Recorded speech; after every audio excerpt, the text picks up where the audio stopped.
ಏನೋ ಡಿಸೆಂಬರ್ ತಿಂಗಳ ಚಳಿ ವಿಪರೀತವಾಗ್ತಾ ಇದೆ. ಈ ಚಳಿಯಲ್ಲಿ ಬಿಸಿ ಬಿಸಿಯಾಗಿ ನಾನ್ ವೆಜ್ ಮಾಡಿಕೊಂಡು ತಿನ್ನೋರು ಮಿಸ್ ಮಾಡದೆ ನೋಡಬೇಕಾದಂತಹ ಒಂದು ಸ್ಟೋರಿ ಇದೆ. ಈಗಾಗಲೇ ಮೊಟ್ಟೆ ಬೆಲೆ 8 ರೂಪಾಯಿಗೆ ತಲುಪಿದೆ. ಒಂದು ಮೊಟ್ಟೆಗೆ 8 ರೂಪಾಯಿ. ಈಗ ಇದರ ತಾಯಿ ಬೆಲೆ ಅಂದರೆ ಕೋಳಿ ಬೆಲೆ ಗಗನಕ್ಕೆ ಏರಿಕೆ ಆಗ್ತಾ ಇದೆ. ಸದ್ದಿಲ್ಲದೆ ಮಾಂಸದ ಕೋಳಿಗೆ ಬೆಲೆ ಏರಿಕೆ ಆಗ್ತಾ ಇದೆ. ಈ ಬಗ್ಗೆ ವ್ಯಾಪಾರಿಗಳು ಏನು ಹೇಳ್ತಾರೆ, ಯಾಕೆ ಬೆಲೆ ಏರಿಕೆ ಆಗ್ತಾ ಇದೆ, ಡಿಮ್ಯಾಂಡ್ ಜಾಸ್ತಿ ಆಗ್ತಾ ಇದೆಯಾ ಇಲ್ವಾ ನೋಡೋಣ ಬನ್ನಿ. ಮೊಟ್ಟೆ ಬೆನ್ನಲ್ಲಿ ಚಿಕನ್ ಬೆಲೆಯೂ ಏರಿಕೆ. 270 ರೂಪಾಯಿ ತಲುಪಿದ ಕೋಳಿ ಮಾಂಸದ ದರ. ವರ್ಷಾಂತ್ಯಕ್ಕೆ ಮತ್ತಷ್ಟು ಹೆಚ್ಚಾಗಲಿದೆಯಾ ದರ? ಹೌದು, ಡಿಸೆಂಬರ್ ಆರಂಭದಿಂದಲೇ ಕೋಳಿ ಮೊಟ್ಟೆ ಬೆಲೆ 6 ರೂಪಾಯಿಯಿಂದ 8 ರೂಪಾಯಿಗೆ ತಲುಪಿತ್ತು. ಕ್ರಿಸ್ಮಸ್ ಕೇಕ್ಗೆ ಡಿಮ್ಯಾಂಡ್. ಹೊರ ದೇಶಗಳಿಗೆ ಕೋಳಿ ಮೊಟ್ಟೆ ರಫ್ತು ಹೆಚ್ಚಾಗಿದೆ. ಜನವರಿಯಲ್ಲಿ ಕಡಿಮೆಯಾಗುವ ನಿರೀಕ್ಷೆ ಕೂಡ ಇತ್ತು. ಈಗ ಕೋಳಿ ಮೊಟ್ಟೆ ಜೊತೆಗೆ ಕೋಳಿ ಮಾಂಸದ ಬೆಲೆಯೂ ಹೆಚ್ಚಾಗಿದೆ. ಇವತ್ತು ರೀಟೇಲ್ ದರವೇ ಜೀವಂತ ಕೋಳಿಗೆ ಕೆಜಿಗೆ 170ರಿಂದ 180ಕ್ಕೆ ತಲುಪಿದೆ. ಇನ್ನು ಕೋಳಿ ಮಾಂಸದ ಬೆಲೆ ಕೆಜಿಗೆ 270 ಆಗಿದೆ.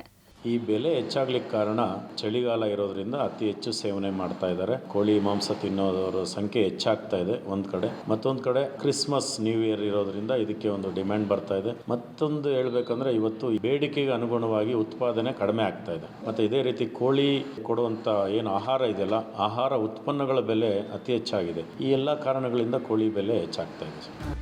ಇನ್ನು ಕೋಳಿ ಬೆಲೆ ಹೀಗೆ ದಿಢೀರ್ ಹೆಚ್ಚಾಗಲು ಬೇಡಿಕೆ ಹೆಚ್ಚಾಗಿರುವುದು ಪ್ರಮುಖ ಕಾರಣವಾದ್ರೆ, ಚಳಿಗೆ ಮಾಂಸಾಹಾರ ಸೇವಿಸೋರ ಸಂಖ್ಯೆ ಕೂಡ ಹೆಚ್ಚಾಗಿದೆ. ಅಷ್ಟೇ ಅಲ್ಲದೆ ಕ್ರಿಸ್ಮಸ್ ಮತ್ತು ನ್ಯೂ ಇಯರ್ ಡಿಮ್ಯಾಂಡ್ ಕೂಡ ಹೆಚ್ಚಾಗಿದೆ.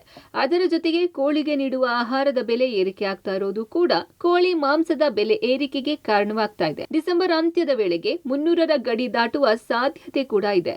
ಇಲ್ಲ, ಈ ಅಪ್ ಟು ಕ್ರಿಸ್ಮಸ್ ನ್ಯೂ ಇಯರ್ಗೆ ಮತ್ತಷ್ಟು ಬೆಲೆ ಹೆಚ್ಚಾಗ್ತದೆ. ನಂತರ ಜನವರಿ ಮಧ್ಯಭಾಗದಿಂದ ಸ್ವಲ್ಪ ಕಡಿಮೆ ಆಗೋ ಚಾನ್ಸಸ್ ಇದೆ.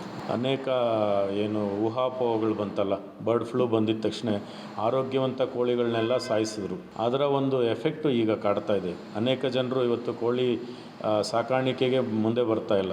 ಯಾವಾಗಲೂ ಕೋಳಿ ಮೇಲೆ ಒಂದು ಆಪಾದನೆ ಬರ್ತಾ ಇರ್ತದೆ, ಈ ಉದ್ಯಮದಲ್ಲಿದ್ದರೆ ನಷ್ಟ ಅಂದ್ಬಿಟ್ಟು ಅನೇಕ ಕೋಳಿ ಸಾಕಾಣಿಕೆ ಮಾಡೋರೆಲ್ಲ ಹಿಂದೆ ಹೋಗ್ತಾ ಇದ್ದಾರೆ.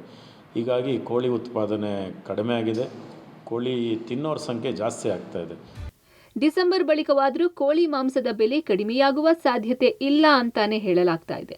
ಇನ್ಮುಂದೆ ಕೋಳಿ ಮಾಂಸ ತಿನ್ನೋರು ಮಾಂಸಕ್ಕೆ ಅಂತಾನೆ ಒಂದಷ್ಟು ಹಣವನ್ನ ಹೆಚ್ಚುವರಿಯಾಗಿ ಎತ್ತಿಡಬೇಕು. Maruti Bellur, public TV, Bengaluru.